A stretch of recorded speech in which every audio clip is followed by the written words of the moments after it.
Hello students, welcome to पढ़ ले humanities. मैं हूं आपकी अनुष्या दीदी और आज के क्लास में हम लोग पढ़ने वाले हैं myths related to humanity stream. तो आप लोगों ने ह्यूमैनिटी स्ट्रीम को चुना है क्योंकि आप लोगों को सोशल साइंस से इतना प्यार है ना। पर ह्यूमैनिटी स्ट्रीम को जब हम चुनते हैं तो सोसाइटी हमें कुछ अलग अलग चीजें बोलती हैं एंड आई एम श्योर कि आपको भी कहीं ना कहीं से अपने दोस्तों से, मे बी फैमिली से या नेबरहुड से कुछ चीजें सुनने को मिल रही होंगी। और मैं नहीं चाहती कि हमारे जो स्टूडेंट्स हैं वो कहीं से भी मिसगाइड हो जाएं या थोड़े डीमोटिवेटेड फील करें। तो आज के क्लास में मैं आपको बताने वाली हूं कि कुछ मिथ्स क्या हैं जो कि हमारे स्ट्रीम के साथ एसोसिएटेड हैं एंड जिन बातों पे हमें बिल्कुल विश्वास नहीं करना है। ओके, चलो तो लेक्चर स्टार्ट करते हैं। उससे पहले जिसने भी ज्वाइन कर लिया लेक्चर, क्लास को लाइक करो, चैनल को सब्सक्राइब करो। चलो स्टार्ट करते हैं। तो पहला मिथ क्या है? Students who are not serious choose this stream. ठीक है, ऑनेस्टली आप लोगों ने डेफिनेटली सुना होगा, सोसाइटी में बहुत सारे लोग बोलते हैं कि जिनको कोई स्ट्रीम नहीं मिलता ना वो ह्यूमैनिटीज लेते हैं। जो बहुत अच्छे से पढ़ाई करते हैं, जो बहुत सीरियस बच्चे हैं, वो तो साइंस लेते हैं या फिर मे बी कॉमर्स ले लेते होंगे। जो बच्चे सीरियस नहीं होते ना वो ह्यूमैनिटीज लेते हैं। अगर आप में से किसी ने ऐसा कुछ सुना है, बिल्कुल उनके ऊपर विश्वास मत करना। ह्यूमैनिटीज बहुत ही अमेजिंग स्ट्रीम है एंड ह्यूमैनिटीज में इक्वल हार्डवर्क और एफर्ट और सीरियसनेस की जरूरत पड़ती है। ठीक है, मैंने सारे स्ट्रीम्स को मतलब ऊपर से देख रखा है and I can tell you this कि जो एक बच्चा साइंस में जितनी मेहनत कर रहा है उतनी ही मेहनत उस बच्चे को ह्यूमैनिटीज में भी करनी पड़ेगी। तो जो भी लोग ये कहते हैं कि ऐसे बच्चे जो सीरियस नहीं होते सिर्फ वही लेते हैं ह्यूमैनिटीज, वो गलत कह रहे हैं। ठीक है, तो अपने आप को डीमोटिवेट नहीं होने देना है इन लोगों की बातें सुनकर। एक और क्या मिथ है जो कि हमारे इस प्यारे से स्ट्रीम के साथ एसोसिएटेड है? Humanities do not contribute to the world of work. ठीक है, काफी लोगों का ये मानना है कि ह्यूमैनिटीज का ना कोई कंट्रीब्यूशन नहीं है हमारे सोसाइटी में। ठीक है, जैसे काफी लोग ऐसे सोचते हैं कि साइंस लेके तो इंजीनियर और डॉक्टर्स बनते हैं, है ना, कॉमर्स से भी बहुत सारा कुछ होता है, पर ह्यूमैनिटीज का कोई एक्चुअल कंट्रीब्यूशन नहीं है सोसाइटी के लिए। तो ये बिल्कुल गलत है।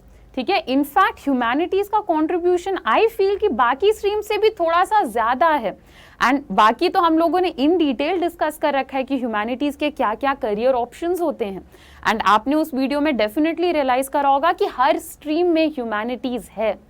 ठीक है, तो ह्यूमैनिटीज एक ऐसा सब्जेक्ट है जिससे आप सोसाइटी के लिए सबसे ज्यादा काम कर पाओगे। So if you are someone जो मतलब दुनिया को बदलना चाहता है, गवर्नमेंट को बदलना चाहते हो आप, तो ह्यूमैनिटीज इज फॉर यू। ठीक है, लोगों की बात मत सुनो। इनफैक्ट तो काफी सारे लोग तो साइंस लेते हैं या कॉमर्स लेते हैं और उसके बाद हमारे स्ट्रीम के सब्जेक्ट्स को पढ़ने बैठते हैं ताकि वो आईएएस बन पाए या यूपीएससी क्लियर कर पाए। हम तो ज्यादा तेज निकले, हमने पहले ही वो स्ट्रीम ले ली। ठीक है, तो ये भी एक मिथ है, please do not believe in this. Next, humanities is an easy stream. तो आप लोगों ने पहले चैप्टर को तो देख ही लिया है अभी तक, है ना। हिस्ट्री का देख लिया, पॉलिटी का देख लिया, ज्योग्राफी का भी देख लिया, है ना। और ये मुझे आई थिंक समझाने की तुम्हें जरूरत नहीं है, आप लोगों को खुद ही पता होगा कि इजी तो कुछ था नहीं उसमें, है ना। आप लोगों को हेल्प की जरूरत पड़ रही है, it is somewhat a tough subject. ठीक है, तो अगर आप ऊपर से चैप्टर पढ़ोगे आपको फर्स्ट ट्राई में तो बिल्कुल समझ आएगा ही नहीं। It is not at all an easy stream. Like I said, ये एक ऐसा स्ट्रीम है जिसमें आपको इक्वल अमाउंट में हार्डवर्क और एफर्ट लगाना पड़ेगा। Teaching is the only profession after humanities degree. बहुत सारे लोग कहते हैं कि ह्यूमैनिटीज लेने के बाद तो तुम सिर्फ पढ़ा ही सकते हो। ऐसा बिल्कुल भी नहीं है। देखो, ह्यूमैनिटीज लेने के बाद पढ़ा सकते हैं, इसमें कुछ गलत नहीं है। ठीक है, अगर आपका टीचिंग में इंटरेस्ट है, अगर आप पैशनेट हो टीचिंग को लेके तो पढ़ाओ।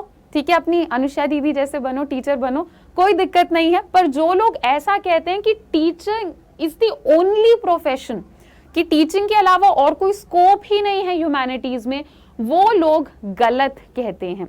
लाइक आई सेड, हमारे इसी चैनल पर एक वीडियो डली हुई है करियर ऑप्शन से रिलेटेड, और अगर आप 11-12 के ह्यूमैनिटी स्टूडेंट हो and if you feel somewhat lost कि पता नहीं मुझे लाइफ में क्या करना है, तो आपको वो वीडियो जरूर देखनी चाहिए। आपको पता चलेगा कि हमारे ह्यूमैनिटी स्ट्रीम के थ्रू हम कितने सारे प्रोफेशंस में जा सकते हैं। ठीक है, तो again this is a myth. अगर कोई भी कहे आपसे ऐसा कुछ तो उल्टा जवाब दे देना उनसे, ठीक है, उनसे लड़ लेना, बाकी मैं संभाल लूंगी, ठीक है। अब हाँ, मतलब घर पे लड़ाई वड़ाई मत करना, ठीक है। अगर रिलेटिव्स या कोई तुम्हें ऐसा कुछ कह रहा है तो सुन लो, ठीक है, ऐसे से सर हिला देना, ओके ओके कह देना, पर उसे दिल पे मत लेना, ठीक है।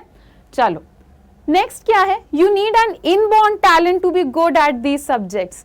अच्छा, ये मैंने मतलब देखा भी है लोगों को कहते हुए। तो कुछ लोग पता है क्या कहते हैं कि अच्छा तुम्हें हिस्ट्री पसंद है, अच्छा तुम्हें पॉलिटी पसंद है, ये तो मतलब ऐसा टैलेंट होना चाहिए ये सारी चीजें पसंद आने के लिए, है ना। तो ऐसा कुछ नहीं है कि मतलब जो लोग मतलब उनका एक इनबॉर्न टैलेंट होता है, नेचुरली जिनका एक इंक्लिनेशन होता है, वही लोग सोशल साइंस या ह्यूमैनिटीज को पढ़ सकते हैं, ठीक है। हर एक स्टूडेंट का एक इंक्लिनेशन होता है।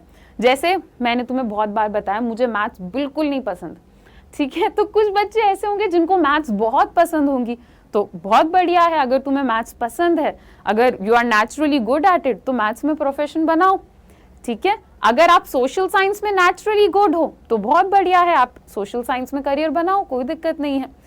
काफी बार ऐसा भी होता है कि you are naturally good at something but तुम्हें वो सब्जेक्ट फिर भी पसंद नहीं होता, कि मैथ्स हो जाता है सॉल्व, या मतलब कोई और साइंस, मैथ्स की बहुत बुराई कर ली है ना, साइंस के बारे में कह लेते हैं, साइंस हो जाता है अच्छे से बट फिर भी मतलब उसमें मजा नहीं आता, ठीक है। तो ऐसा कुछ नहीं है कि एक इनबॉर्न टैलेंट होना चाहिए तभी आप हिस्ट्री याद कर सकते हो। जितना मुश्किल आपको हिस्ट्री लगता है उतना बाकी बच्चों को भी लगता ही है, ठीक है। जितनी दिक्कत आपको डेट याद करने में आती है उतनी दिक्कत बाकी बच्चों को भी आती है, और मुझे भी आती थी, ठीक है।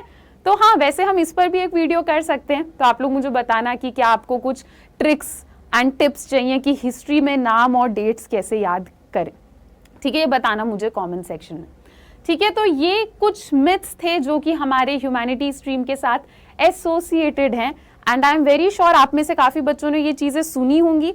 अगर अभी तक नहीं सुनी है तो मे बी फ्यूचर में कभी किसी को बोलते हुए सुनोगे, एंड तब I don't want you to be मतलब ऐसा फील नहीं करना कि मोटिवेशन नहीं आ रहा, गलत स्ट्रीम ले ली, ऐसा कभी फील नहीं करना। तुम्हारी दीदी तुम्हारे साथ है, एंड अभी हम और भी बहुत सारे चैप्टर्स को कवर करेंगे। मैंने पिछले लेक्चर में देखा काफ़ी सारे बच्चों ने कहा है कि मैम ये चैप्टर करा दो, वो चैप्टर करा दो, तो अभी एक एक करके पूरा सिलेबस कवर करेंगे, डोंट वरी अबाउट इट। चलो बच्चों, तो आज के लिए इतना ही, बाकी हम मिलते हैं अपने नेक्स्ट लेक्चर में। Till then bye bye, take care and thank you.